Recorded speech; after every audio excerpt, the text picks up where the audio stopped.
Welcome to the Jay Show. This is Dr. Jay Smith here in London. I'm with my good friend and colleague.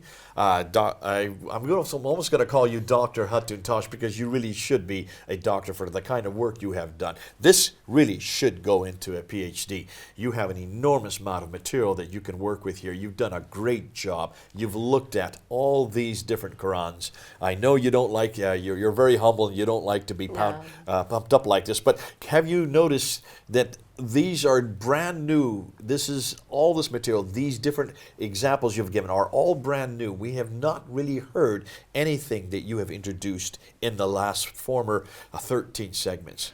Yes, we've been looking at the claim that every Arabic Quran in the world, from Malaysia to Alaska, from South Africa to Turkey, even to Russia, every Arabic Quran in the world is dot to dot exactly the same. And we are looking at that claim. We come across with different Arabic Qurans and we start investigating that, and then we saw actually claims is false claim. And last 13 episode we are looking at how the Quran is compiled, how the different variations of the Arabic Qurans existed in 7th century until 9th century, 10th century, and how those different Arabic Qurans exist in 21st century. Now we've come to our 14th episode, our last episode. In this episode, we really want to bring it to conclusion. And we want to show and look at and do an overview of everything. We're going to do that because after we have looked at the last 5 slides. We still have 5 slides to go through. And these are the variants that you've come across, 39 variants within just 23 Qurans, all in Arabic. These are not translations. These are not Turkish to Arabic or English to Arabic or any other language to Arabic. These are with Arabic to Arabic. And that's why we have our Arabic specialist. I want to give her a special thanks. She is not on film, but she has really helped you unpack and translate. You've done an amazing job for the last year and a half. You've worked through every one of these verses. You've worked through hundreds of them. All 45,000 you have not yet had a chance to do so. So what we've done is after we gathered 26 different Arabic Qurans from the Hafs Quran, different from the Hafs Quran. Yes, altogether we are talking about 27 Qurans, but we are investigating especially 26 of them because they are different from the Hafs Quran. We brought Arabic expert together. And this is the Hafs Quran. This is the one I use at Speaker's Corner. This is the one I take down to Speaker's Corner every Sunday. This little guy here. And I always keep the Arabic and the English side by side. So you're talking about the Arabic side. Yes, we are looking at the Arabic side. That's the Hafs. After we kind of look at the variations, we asked Arabic speakers who grew up in the Arabic countries, who knows Arabic, their own language, and who knows a little bit about Islam, to look at the variations and then compare them. Are those variations changing any meaning of the word, or they are just simply different, but it doesn't change the meaning?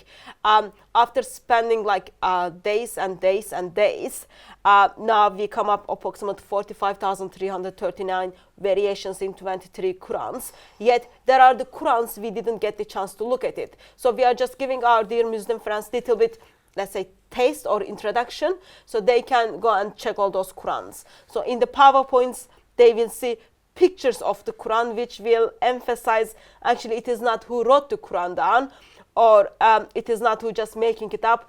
Those pictures are taken from the Qurans for you to see that you can These are the Qurans that come subsequent to Uthman. So these are the Qurans that come in the 8th and 9th and 10th century.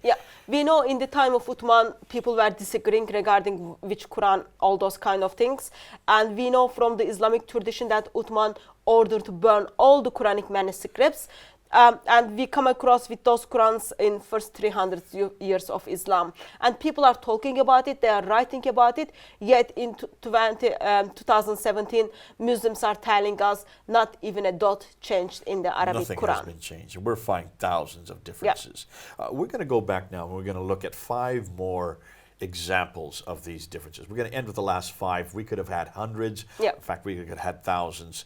because it would be too difficult for everybody to read, to sit down and look at all of them. Yeah. You will be compiling this. This will be done on videos in later dates so that everybody can look at them. But for now, just for this show, Yep. for the J show, we're just looking at a smattering. And let's then now open up and let's go to Surah 43. We've already done Surah 1, Surah 2, Surah 3, Surah 7, Surah 9, Surah 10. We've done some of Surah 15, Surah 18, Surah 19. Yep. We're now jumping quite a few ones. We did Surah 38. We wanted to now jump to Surah 43 because we don't have that much time. This is Yep. our last episode. Let's go to Surah 43, verse 19. And let's have our Arabic scholar, if she could read the words in both the Hafs and the Raw renditions. حفص عباد روح عند Just listening to it. Are you listening to the difference between these two words? Repeat those two words again. عباد عند. Now let's look and see the differences. Because it's obviously, when you look at the Hafs, it's a ba that has a dot below the line. When you look at the Ra, it has a dot above the line.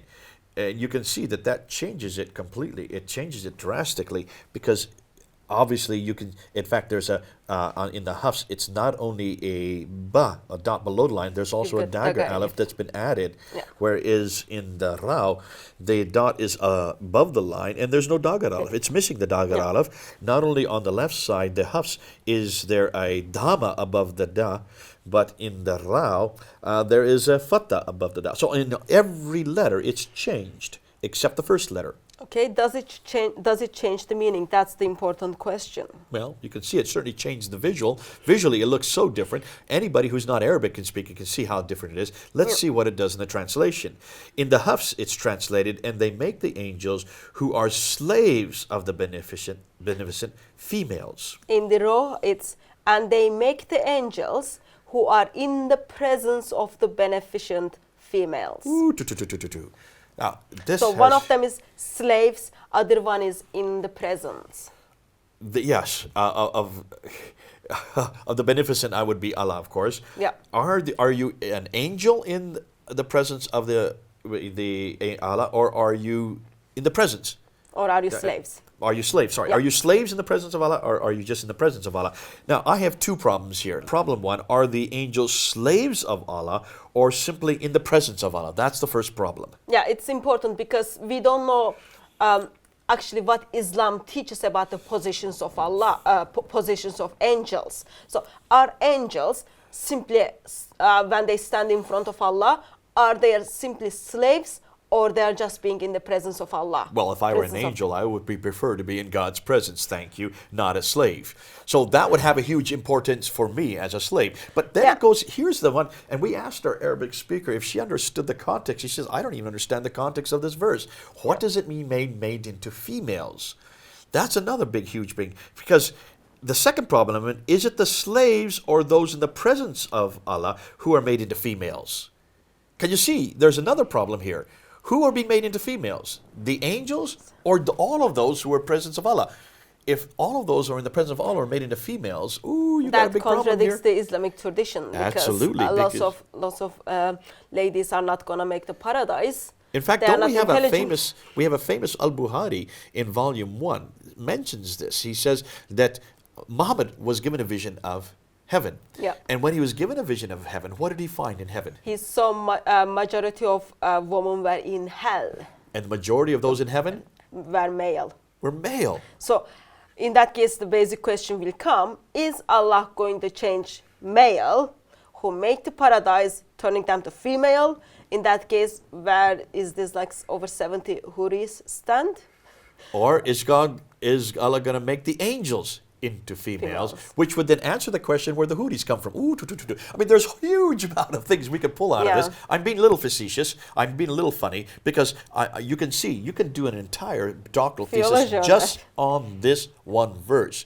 What does this mean? If this is angels in the presence of Allah or just everybody in the presence of Allah, are the angels changed into slaves? I'm sorry, into females, or everybody in the presence of Allah changed into females? I would suggest that it would probably, the Hafs is correct. But this has huge implications as to what's going to happen to those in the presence of Allah. And what's going to happen to angels. And where are all the females going to come from?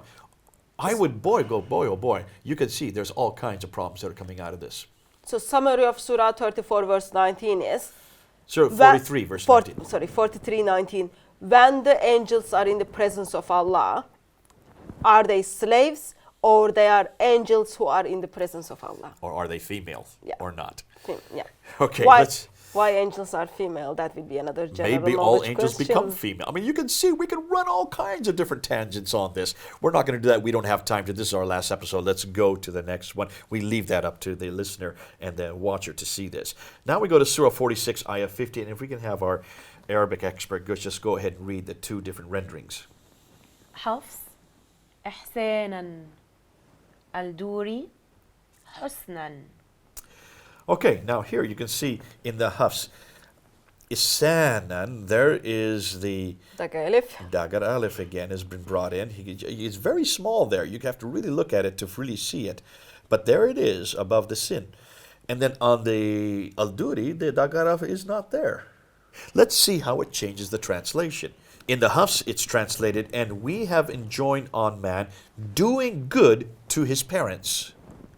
In Al-Duri, it is, and we have enjoined on man beauty to his parents. This really does change the meaning. One of them is doing good, other one is beauty.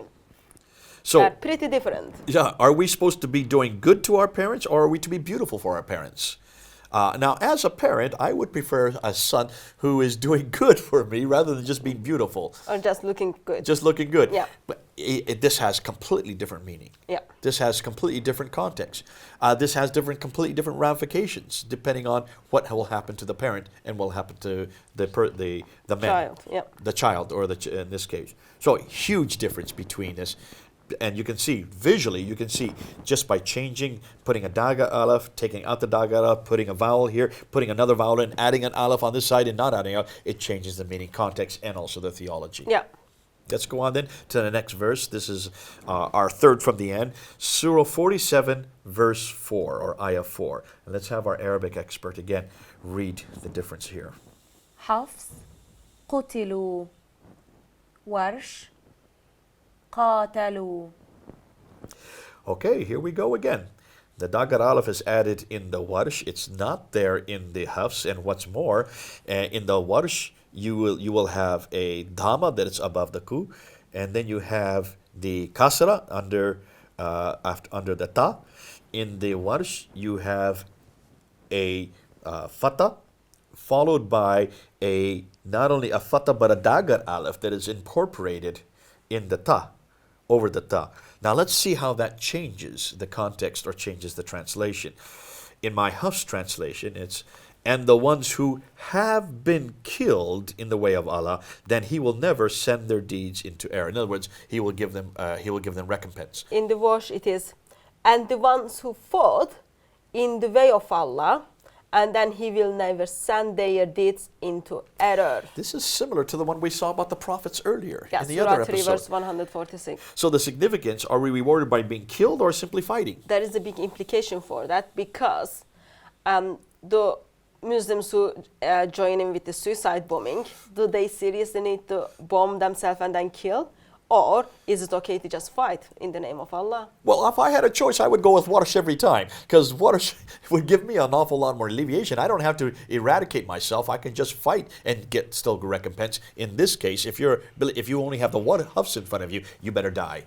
It's only those who die who then will get recompense. Yeah. So you can see this changes the meaning enormously. It changes people's lives. It will change the volition. It will also change their view of battle, and it will also change whether or not they're going to go to the death. Because if you believe you have to go to the death to be able to get to paradise, rather than just fighting, you're going to have a huge context difference in how you're going to fight, and you're going to be willing to die. Now, we're going to go to the second last one, our penultimate example, and this is Surah 49, Ayah 6. Let's have our expert then read again the Hafs and the Khalaf.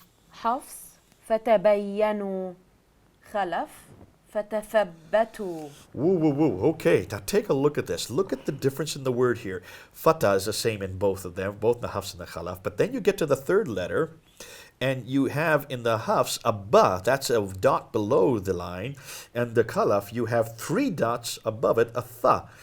So you can see it's completely different. And then you have on the Hafs, after you have the ba, then you have a ya, 2 dots below the line, whereas over in the Khalaf, after the tha, you have a ba below the line. So you have really completely different derivation.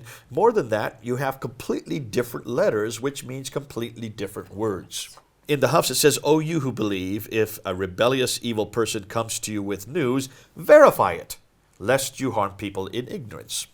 In the Khalaf is, O you who believe, if a rebellious evil person comes to you with news, stand firm.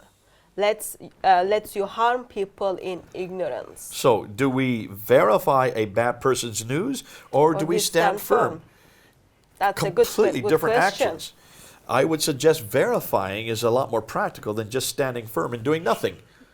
So it seems like in the Hafs, it makes a lot more logic. If someone is a bad person and they're bringing news, I want to verify it to make sure it is worthy of the sender, because I don't trust the person. I therefore don't trust the news. I would want to verify it. I want to check it out. We're right now in this fake news era that everybody's talking about. We're trying to verify it. There's fact checks going on all the time. The Hafs realizes there's a problem here. The person, the Khalaf, when he wrote it, he said, listen, just stand firm. Don't worry about it. Sit back. Don't worry. Let it go. No, that doesn't make sense. Then as a thinker person who exercises their brain, then you would have to go with Hafs. I would suggest, I'm a thinking, you're a thinking person, we would go with the Hafs. In quite a few of the times we've gone with the Hafs here. In this case, I would go with the Hafs as well.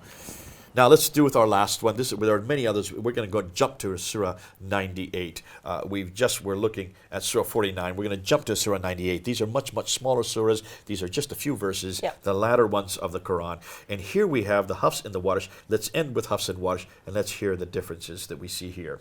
حفص البرية ورش البريئة. So you have a Hamza on one side and a Shabda on the other, and you can see that in the Hamza, the Hafs side, it's missing the Fatah, and it's been added over here on the Warsh. Now, you might say, okay, so it's adding a few Hamza and a Shabda over here. What does that do to the translation? Let's see what it does to the translation, and I'll start with the Hafs, if that's okay. Yep.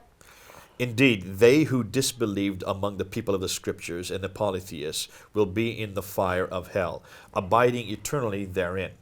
Those are the worst of creatures.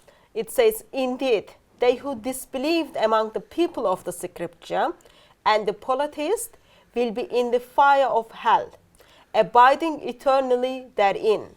Those are the worst of the innocent. Oh, hold on a minute. Creatures versus innocent. Why are you smiling? It's not very nice things to say to the people of the book, Jay. That's us. It's referring to us. Are we creatures or are we innocent? Are you worst of the creatures? Are you worst of the innocent? Well, I would suggest that there's not only a problem, because one is talking about purpose, and others are talking about a category of people. So if there are creatures, we are the worst of creatures. That's not very nice. I don't like the Hafs whether they're doing that. But the Warsh is trying to make it a little softer by saying, are they the worst of the innocent? But what are the innocent doing in hell? So that means like you've got 10 worst people, and then you pick the best worst. You will be the top one of the innocent. And what are you doing in hell as a people of the book? You've got not only a totally different word, you not only got a totally different context, you've also got a totally different theology. Because that means creatures, the worst of creatures, should be in hell. But why should the innocent be in hell? I don't think logically the worst of the creatures should be in hell, because the reason you are in hell, you are people of the book who disbelieved in Allah and who disbelieved in Muhammad. Okay, now that's your own Christian proclivities coming forward. But nonetheless, if you're just a neutral person looking at this, you can see there's a problem here. This does change the meaning. Now, Hatun, let's just go back and let's just go through. We only have about 8 minutes left for now. This is our last episode, number 14. We want to unpack all that we have done in 8 minutes. Can we do that? Let's go and see what we have seen so far. So We started with the tradition, what Islamic tradition tells us about the Quran. Islamic tradition tells us Quran has been revealed to Muhammad through an angel from 610 to 632. Muhammad didn't write anything down.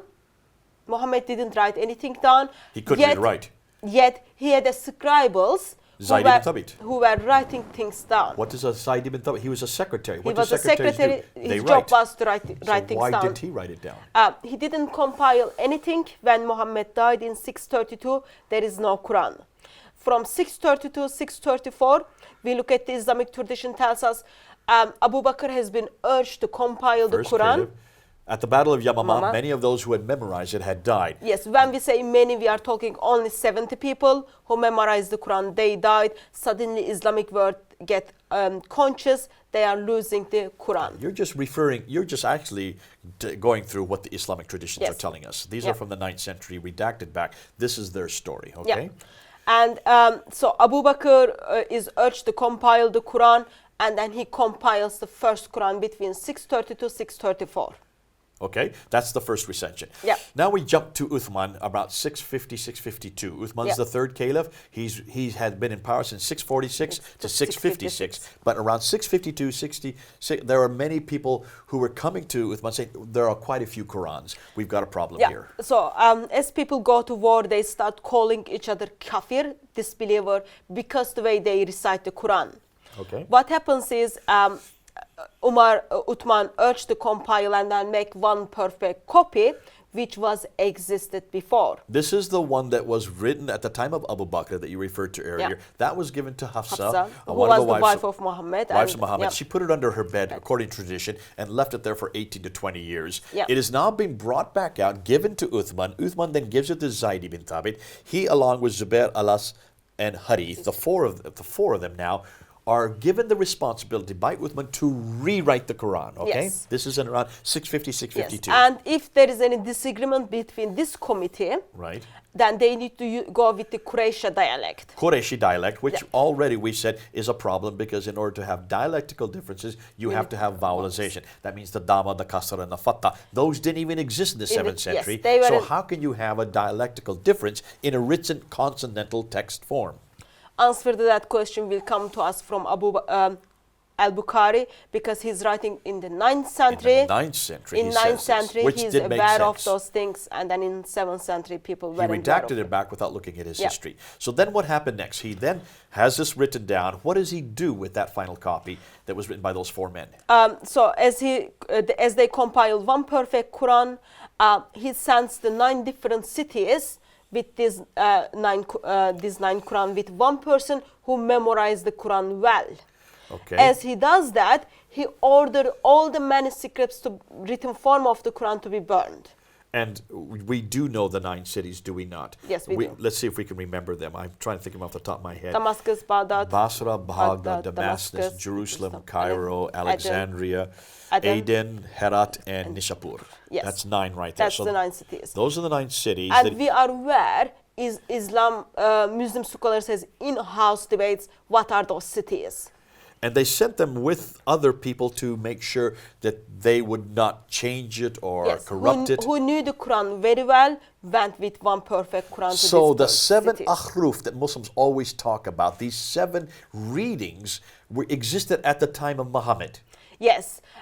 So in the time of Muhammad, we look at the Islamic tradition, which tells us Allah revealed the Quran in 7 different ways. In These are the 7 ahruf. Qira'at or the Arab. We need to go real quick now. Yeah. These are destroyed by Uthman. Yes. So these no longer are a case. This cannot be an excuse now.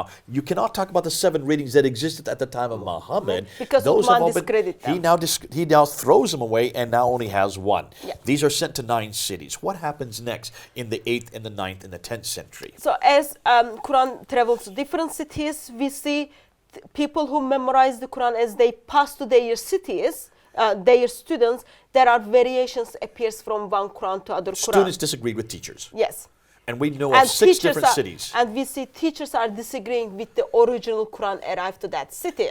And let's just go through, just to remind the people what we're talking about, which cities we're talking about. I'll just go through them. You don't have to go Yeah. put them up there. But we're talking about Mecca, Medina, Damascus, Kufa, and Basra. So 5 cities that are authoritative Qur'ans were sent to. Yeah. And in those 5 cities, we have a good 24 different students and teachers who have different variations. Yes.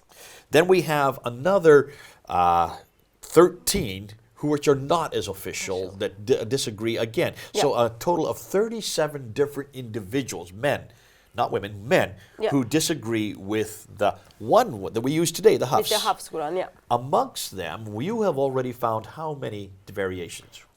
45,339. 45,339. Next week, there'll be even more. This is what we have found today, which is, we're now the 1st of March, 2017. Yeah.